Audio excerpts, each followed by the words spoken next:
Bonjour à tous et bienvenue dans ce nouveau numéro de votre magazine hebdomadaire. Cette semaine, nous sommes intéressés à un phénomène qui concerne 15 millions de personnes en France. Il s'agit du tabagisme. Alors il faut savoir que ces dernières années, ce phénomène a atteint une dimension planétaire. Un chiffre, entre 1950 et les années 2000, le tabac a tué plus de 60 millions de personnes dans les pays développés. En tête de liste, le cancer bronchique, le cancer du poumon et bien sûr tous les cancers des voies aérodigestives supérieures. Alors on note dans nos départements une nette sous-mortalité en raison d'une consommation moindre. Cependant, le tabagisme reste un phénomène croissant qui commence de plus en plus jeune et fait nouveau qui concerne de plus en plus de femmes. Nous parlerons donc du sevrage tabagique, du risque de rechute, mais surtout des raisons qui amènent à cette dépendance. Pour ce faire, je serai en compagnie du docteur Boteco du centre hospitalier de Basse-Terre. On se retrouve tout à l'heure. Pour l'heure, je laisse la place à Lise Salin qui amorce le thème de cette semaine en nous expliquant ce qu'est la dépendance émotionnelle.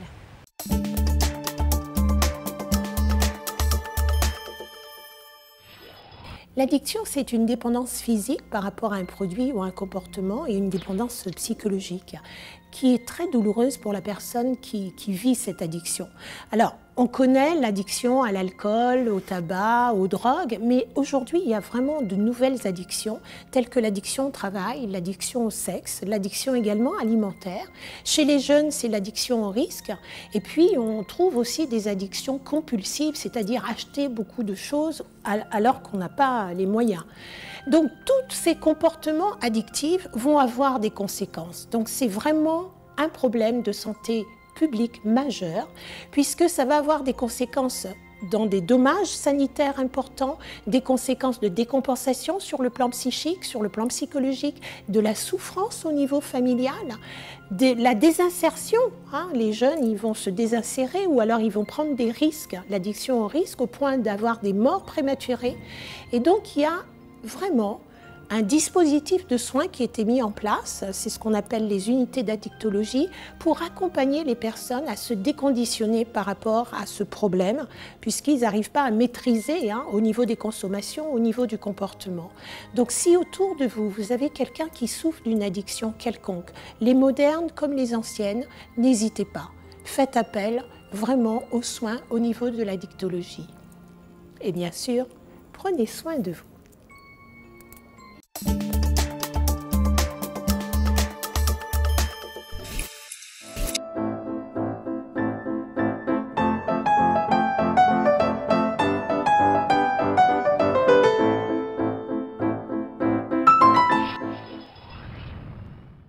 Docteur Boteco, bonjour. Bonjour. Alors vous êtes médecin tabacologue, cardiologue ici au centre hospitalier de Basse-Terre. Est-ce que vous pouvez nous parler du public que vous accueillez à l'unité de tabacologie? Oui, effectivement, donc depuis 2003, nous accueillons des cardiaques qui sont fumeurs et des fumeurs chez lesquels on découvre donc qu'ils ont une pathologie cardiaque.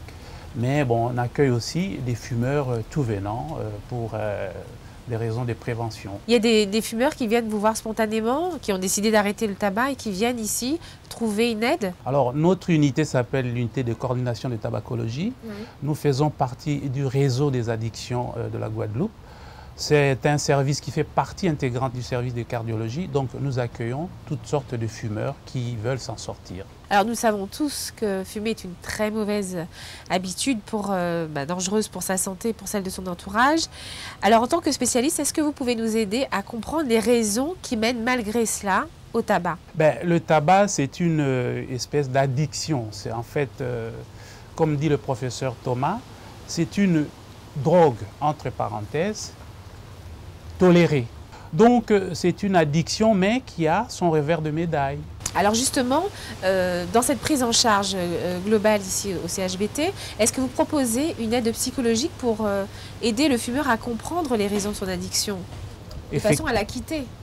Oui, effectivement, la prise en charge psychologique, c'est une des composantes de la consultation, puisque oui, la prise en charge, elle est pluridisciplinaire. Oui. En dehors du tabacologue, du cardiologue, il y a aussi la prise en charge parallèle de la diététique et de la psychologie.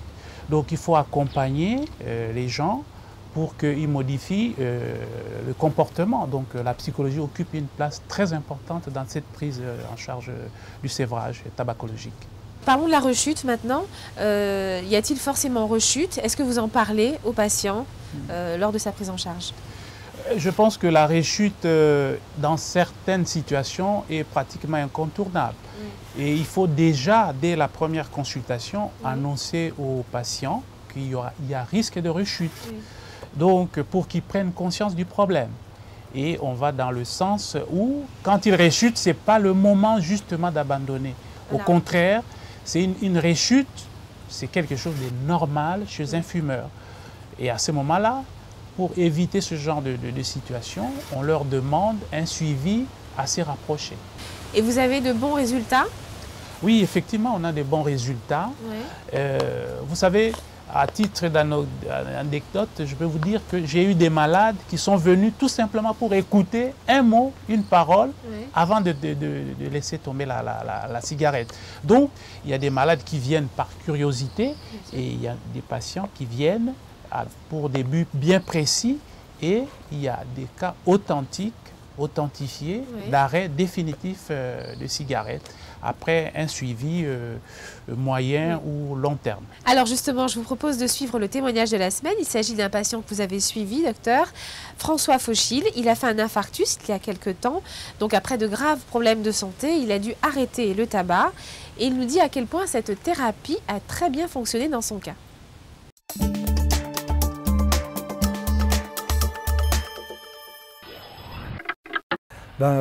J'aimais bien fumer avant parce que c'est très agréable, mais maintenant j'ai fait un infarctus, donc j'ai été obligé d'arrêter, malgré que ça reste toujours certainement très agréable, parce que je vois tous les gens de mon entourage qui fument, qui ont l'air très contents de fumer. Voilà. Bon, évidemment, quand on arrête de fumer, on se sent beaucoup mieux, parce que spécialement dans les travaux physiques, dans le jardin ou ailleurs évidemment, mais il y a certains travaux, par exemple prendre l'apéritif avec des clients, avec une cigarette, c'est plus agréable que sans cigarette. Voilà. Donc maintenant, j'essaie de ne plus prendre l'apéritif avec mes clients et voilà, comme ça je ne fume pas. Voilà. J'ai fumé pendant 40 ans et aujourd'hui, depuis 1 an à peu près, je ne fume plus du tout, quoi. Voilà. Et je suis bien content comme ça. C'est très difficile tous les jours, la tentation, au quotidien évidemment, parce que j'ai ma femme qui fume, j'ai des clients qui fument autour de moi, mais je m'en sors quand même, quoi, si vous voulez. Voilà. Mais c'est difficile, ça reste difficile. Ici, après mon infarctus, on m'a offert l'URCV où il y avait une équipe très agréable et très sympa et très dynamique. Et donc, grâce à ça, j'ai pu continuer à arrêter, à faire du sport et tout ça. C'est moi seul qui me dit tous les jours, il faut pas, etc. Voilà. Alors on l'a bien compris, ça ne doit pas être facile tous les jours pour M. Fauchil. Qu'y a-t-il de plus difficile dans l'arrêt du tabac? Est-ce le manque physique ou bien les habitudes qui sont liées au moment de la journée où on prend une cigarette? Je pense que tout est intriqué, hein, que ce soit la dépendance psychocomportementale, physique ou chimique, tout est intriqué. Il y a des études, certaines études qui ont montré à quel point, pour vous prouver à quel point que la cigarette est vraiment un gros problème d'addiction. Des malades qui sont sortis des soins intensifs et sur 100 malades, au moins un quart qui ont repris la cigarette dans la première année.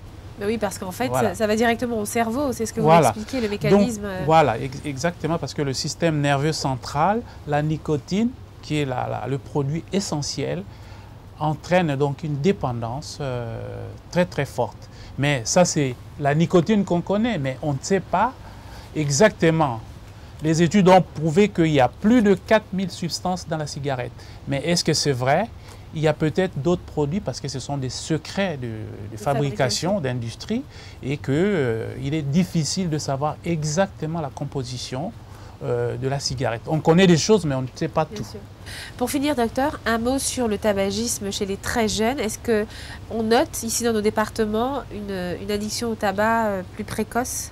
Oui, il y a les études, certaines études qui remontent aux années 90 ont prouvé que dès l'âge de 11-13 ans, il y a des jeunes qui fument, notamment les jeunes qui reviennent de la métropole. Oui. Et s'il y a un conseil à donner, c'est que chez les jeunes, il ne faut jamais qu'il y ait la première cigarette parce que c'est le début d'un processus qui sera peut-être très long et qui peut avoir des conséquences notamment cardiovasculaires en ce qui nous concerne dans l'avenir et surtout à court terme. Il faut savoir aussi, j'ajoute, il faut savoir que la plupart des accidents aigus cardiovasculaires chez des sujets de moins de 40 ans. De plus en plus. Voilà, de plus en plus. Et ça, c'est lié à un tabagisme précoce. Merci beaucoup, docteur, pour votre éclairage. Tout de suite, je vous invite à retrouver notre rubrique Le saviez-vous qui va compléter le sujet de la semaine, suivi de l'agenda.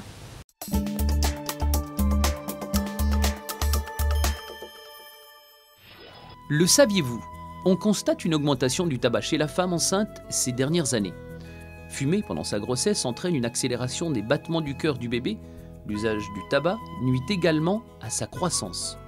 Le taux d'avortement est multiplié par 3 en cas de tabagisme et le risque d'accouchement prématuré est multiplié par 2. Plus petit à la naissance, le bébé risque de ne pouvoir rattraper ce retard et les risques de maladies infantiles, d'hypotrophie généralisée, de naissance prématurée, de retard de développement intra-utérin, de malformation des poumons ou du cœur sont réels. Le bébé est plus sujet aux affections bronchiques et aux bronchiolites. Vous pouvez bénéficier d'une prise en charge médicale et psychologique pour arrêter de fumer. Vous avez eu recours à la procréation médicale assistée. Vous avez connu ou vous connaissez l'enfer de la prostitution. Vous êtes parent et votre enfant est homosexuel. Vous avez fait des régimes alimentaires à répétition. Si vous êtes concerné par un de ces thèmes, vous souhaitez en parler et témoigner de cette expérience. Merci de nous contacter au 06 90 18 78 69.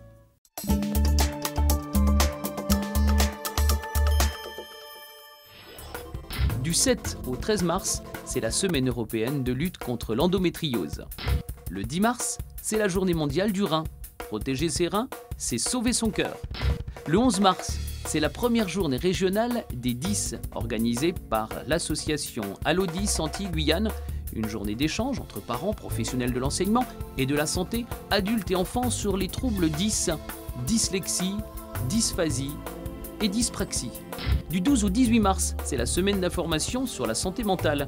Cette 23e édition a pour thème culture, société et santé mentale. Du 14 au 20 mars, c'est la semaine nationale des personnes handicapées physiques. Vous donnez, nous avançons, c'est le thème de la campagne de cette année. C'est également la semaine du cerveau et la semaine nationale de l'incontinence urinaire. Le thème de cette 10e édition, incontinence et sexualité, osez en parler. Le 16 mars, c'est la journée nationale du sommeil. Le sommeil est une aide essentielle à portée de chacun au service de nos performances physiques et intellectuelles. Exceptionnellement, les points de collecte de l'EFS sont temporairement indisponibles. L'EFS vous invite à vous rendre le lundi, mercredi et vendredi de 8h à 14h au site fixe boulevard de l'Hôpital. N'oublions pas, donner son sang, c'est un acte généreux, solidaire et responsable. Comme d'habitude, l'adresse mail de l'émission est à votre disposition, solidaritésantélemag@gmail.com. Vous pouvez nous laisser tous vos commentaires, questions ou informations à communiquer.